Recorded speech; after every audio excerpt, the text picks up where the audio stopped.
அனைவருக்கும் வணக்கம் நண்பர்களே. என் சொந்தங்கள்லாம் எப்படி இருக்கீங்க? நல்லா இருக்கீங்களா?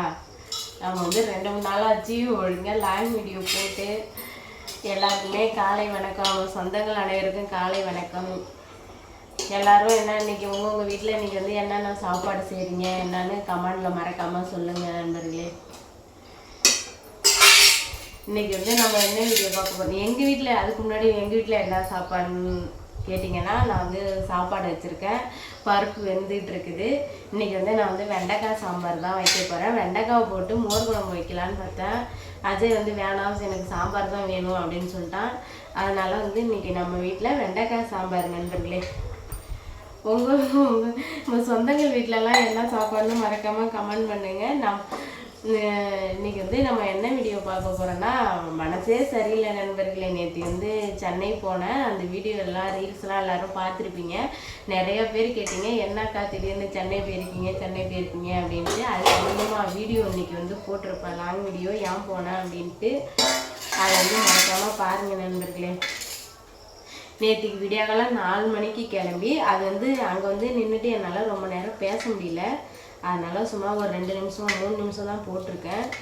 கரெக்டாக நேற்று விடியாக்காலம் எங்கள் ஊர்லேருந்து ஒரு அக்கா வந்தாங்க. அந்த அக்கா துணைக்கு அவங்க பையனுக்கு ஃபீஸ் கட்ட வந்தாங்க. அவங்க கூட போய் என்னோடய வேலையும் முடிச்சுட்டு வந்துட்டேன். அது ரொம்ப நாளாக போகிற வேலையாக தான் இருந்தது. நான் தான் வந்து லேட் பண்ணிகிட்டே இருந்தேன். செலவுக்கு பஸ்ஸுக்கு போகிறதுக்கு கூட காசு இல்லை, எப்படி போகிறது அப்படின்ட்டு. அப்புறம் இது போக வேண்டிய ஒரு கட்டாயம், அதனால் நான் வந்து போயிட்டு வந்துட்டேன். ஹைகோர்ட்டுக்கு போனேன் வக்கீலை பார்க்க. அது ஏன் ஹைகோர்ட்டுக்கு போனேன், எதனால் வக்கீலை பார்க்க போனேங்கிறது அந்த வீடியோவில் பாருங்கள். சென்னைனா நான் எதையும் எங்கேயும் ஒரு கடத்தருவை கூட பார்க்கல நண்பர்களே. நேராக பஸ் விட்டு இறங்கி நேராக ட்ரெயினில் போய் அங்கே கோர்ட்டுகிட்ட இறங்கி வக்கீலை பார்த்துட்டு அங்கேருந்து நேராக ட்ரெயின் மறுபடியும் எக்மோர் வந்து விருத்தாசலம் வர ட்ரெயின் ஏறிட்டேன், லோக்கல் ட்ரெயின் வந்து. அதனால் மெட்ராஸ்னால் என்னன்னே நான் பார்க்கவே இல்லை. எங்கேயும் அது இது எதுவுமே போய் பார்க்கவே முடியல. ஒரு கடத்தருவை கூட நான் பார்க்கல. அப்படியே ரயில்வே ஸ்டேஷன் பக்கத்தில் ஒரு கையேந்தி பவன் இருந்தது, அதில் சாப்பிட்டுட்டு அப்படியே ட்ரெயின் ஏறியாச்சு. ரொம்ப மனசே சரியில்லை நண்பர்களே. என்ன பண்ணுறது, வாழ்க்கையில் போராட்டம் வரலாம், வாழ்க்கையே போராட்டமாக வரலாமா? என்னால் போராடி முடியல. நான் என்னைக்கு வாழ போனனால எனக்கு போராட்டங்கள் தான், அல்லலு தான், மனவேதனை தான், கண்ணீர் தான். என்னால் என்னை பெத்த தோஷத்துக்கு எங்கள் அம்மா அப்பாவும் கண்ணீர் செஞ்சிட்ருக்காங்க. என் கூட பிறந்த தோஷத்துக்கு தம்பி தங்கச்சிட்டு எல்லாரும் என்னை பற்றி வருத்தப்பட்டுட்டு தான் இருக்கிறாங்க. என்ன பண்ணுறது, என் தலையெழுத்து அப்படி அமைஞ்சிச்சு. எனக்கு வந்து வாய்ச்சது சரியில்லை. அதனால் நான் வந்து எல்லா போராட்டங்களையும் சந்திச்சுட்டு போராடி வாழ்ந்துட்டுருக்கேன். என் பிள்ளைய நம்பி தான் இருக்கேன், அவனை நம்பி தான் எல்லாமே.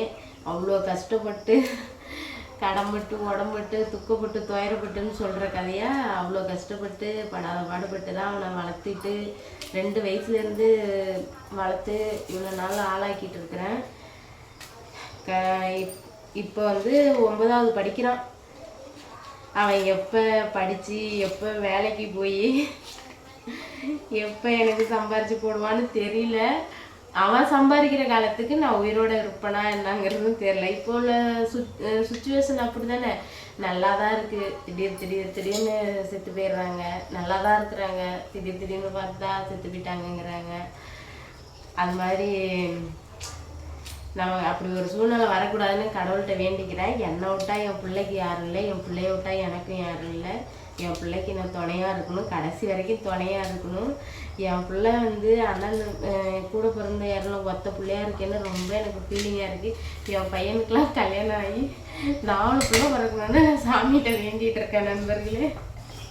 என் பையனுக்கு 4 பிள்ளைங்க பிறக்கணும், எனக்கு பேத்தி பேரெல்லாம் நிறைய பிறக்கணும், அதெல்லாம் வந்து நான் வந்து வளர்த்து விடணும் அப்படின்னு எனக்கு அவ்வளோ ஆசை இருக்குது. மற்ற சொத்து சுகம் வாங்கணும், சொத்து சுகம் சேர்க்கணும், எனக்கு அந்த ஆசைலாம் இல்லை. என் பையன் வந்து ஒரு நல்ல குடும்பத்தில் பொண்ணு, அதாவது என் பிள்ளைய வந்து எனக்கு அப்புறம் நல்லா பார்த்துக்கிற பொண்ணாக குணவதியான பொண்ணாக கிடைக்கணும். அதுதான் எனக்கு ஆசை. மற்ற எந்த ஆசையும் இல்லை. என் பையன் அவனோட ஃபேமிலியை ரன் பண்ணுற அளவுக்கு படித்து ஒரு நல்ல வேலைக்கு போகணும். அதான் எனக்கு ஒரு ரொம்ப ஆசையாக இருக்குது. அவன் எனக்கு சம்பாரித்து போடலனாலும் பரவாயில்ல, முடிகிற வரைக்கும் இருப்போம், முடியலன்னா போவோம். அதுதான் அடுத்த பிரச்சனை. தண்ணி மொண்டை வந்துருக்கான் கிணத்துல போய். இப்போதான் ஏந்திரிச்சா ஒரு கூட தண்ணி மொண்டை இருக்கிறது. ஐயோ அப்பா அம்மான்ட்டு வரான். வேடா அங்கே வச்சு மூடுறா. அதுள்ள அதுல வச்சு மூடு. நீங்க ஸ்கூல் இருக்க லீவ். சரி அங்கே வையோ. ஒரு கூட திட்டு வந்து முடியல. ஆக்ஷன் பண்ணிட்டு இருக்க. ஆக்ஷன் பலமா இருக்கு.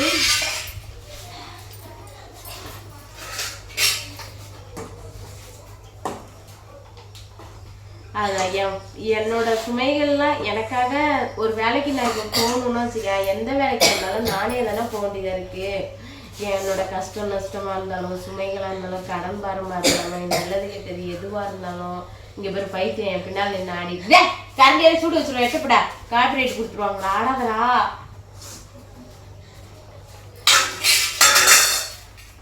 எதுக்காக இருந்தாலும் நானே போய் எனக்கு அழுத்து வச்சேன் நண்பர்களே. என் பிள்ளை கொஞ்சம் கெடுத்துட்டானே நான் போக வேண்டிய அந்த இடத்துக்கு என் பையன் போவான்ல, எனக்கு கொஞ்சம் அது ஒரு சந்தோஷம். சீக்கிரம் எப்போ பெரியவனா ஆகுவான்னு இருக்கு. நான் நோய் நொடி எங்களுக்கு எதுவுமே வேணாம். நோய் நொடி இல்லாத நான் என் பிள்ளையும் நீண்ட ஆயுளோட இருக்கணும். அதுதான் நான் வந்து எந்த கோயிலுக்கு போனாலும் வேண்டிக்குவேன். வேற எதுவும் எனக்கு வேணாம். எனக்கு போனது தான், இழந்தது தான்.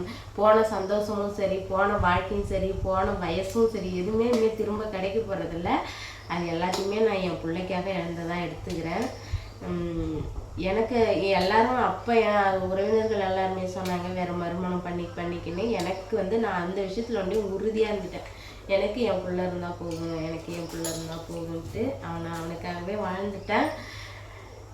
இன்னும் கடைசி காலம் வரைக்கும் என் பிள்ளைக்காக இருக்கணும்.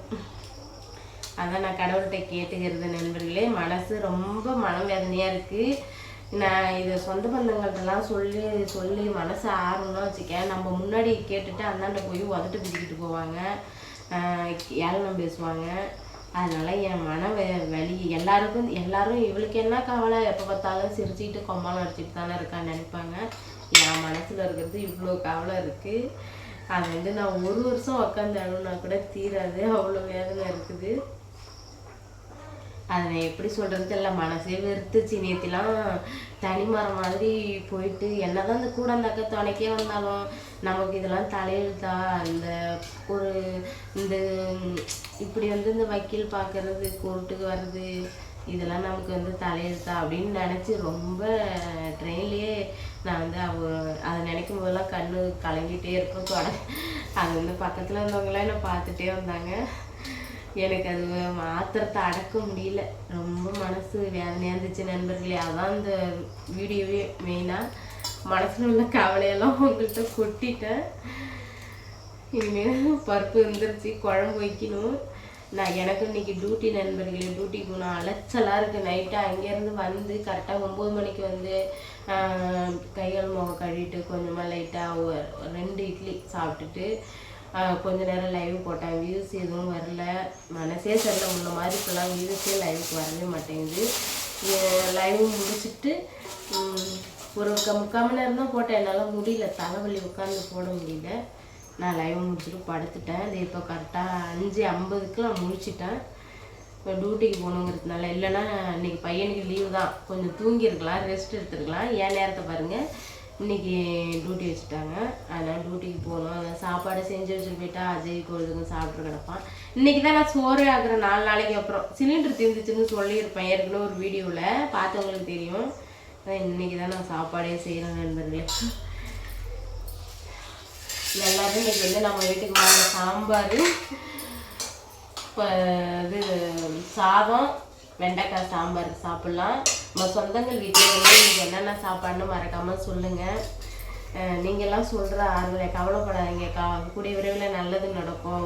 உங்கள் கஷ்டமும் மாறும், உங்களுக்கு நல்லது நடக்கும் அப்படிலாம் சொல்கிறீங்க. அதெல்லாம் கேட்டு எனக்கு ரொம்ப மனசு சந்தோஷமாக இருக்குது. சத்தியமாகவே உங்களோட சப்போர்ட் எனக்கு என்றைக்குமே வேணும் நண்பர்களே. சரி ஓகே நண்பர்களே, நம்ம வந்து இதோட வீடியோ முடிச்சுக்கலாம். நானும் டியூட்டிக்கு கிளம்பணும். குழம்பு கூட்டி வச்சுட்டு கிளம்பணும். நான் குளிச்சுட்டு. சரி ஓகே நண்பர்களே, இந்த வீடியோ பிடிச்சிருந்தா லைக் பண்ணுங்கள், ஷேர் பண்ணுங்கள். மறக்காமல் விஜய் சன் ஆஃப் பண்ணித யூடியூப் சேனலை சப்ஸ்கிரைப் பண்ணுங்கள். நம்ம சொந்தங்கள்கிட்ட வந்து என்னோடய கஷ்டத்தை சொன்னதில் எனக்கு கொஞ்சம் மனசு நிம்மதியாக இருக்குது, ஒரு ஆறுதலாக இருக்குது. கொஞ்ச நேரம் நான் மட்டும் பைத்தியமாக தானாக பேசிகிட்டு இருந்தேன்ல, இதுலேயே எனக்கு வந்து நிம்மதி கிடச்சிச்சு. நான் நிறைய டைம் கவலையாக இருக்கும்போது எங்கள் கொல்லையில் நான் ஒரு வீடியோவில் சொல்லியிருக்கேன், மாமரம் ஒன்று இருக்குது. அந்த மாமரத்தில் உட்காந்துட்டு போய் சத்தம் போட்டு அழுவாங்க, யாருக்கும் காது கேட்காது. ஒரு அளவுக்கு கடந்து படுத்துட்டு கூட பிறண்டு கூட அழுவேன். அழுத ஒரு 10 நிமிஷத்துல என் மனசு ரிலாக்ஸ் ஆகிடும். அதான் என் வாழ்க்கை. அவ்வளோ துக்கங்கள் இருக்குது நண்பர்களே மனசில். சரி, ஓகே நண்பர்களே, நம்ம வந்து வீடியோ இதோட முடிச்சுக்கலாம். உங்கள் வீட்டில் என்ன சாப்பாடுன்னு மறக்காமல் கமெண்டில் சொல்லுங்கள். கூடிய விரைவில் எனக்கு ஏதாவது ஒரு நல்லது நடக்கணும்னு சாமிகிட்ட எல்லோரும் வேண்டிக்கிங்க. நானும் என் பிள்ளையும் நீண்ட ஆயுளோட இருக்கணும், நீங்கள் எல்லோரும் நல்லா இருக்கணும்னு நானும் வேண்டிக்கிறேன். நம்ம உறவுகள் எல்லாம் நல்லா இருந்தால் தான் நான் நல்லா இருக்க முடியும். எல்லோரும் பார்த்து பத்திரமா இருங்க. வெளியில் வண்டியில் போகும்போது வரும்போது எல்லோரும் பார்த்து பத்திரமா போயிட்டு வாங்க. ஓகே, பாய்.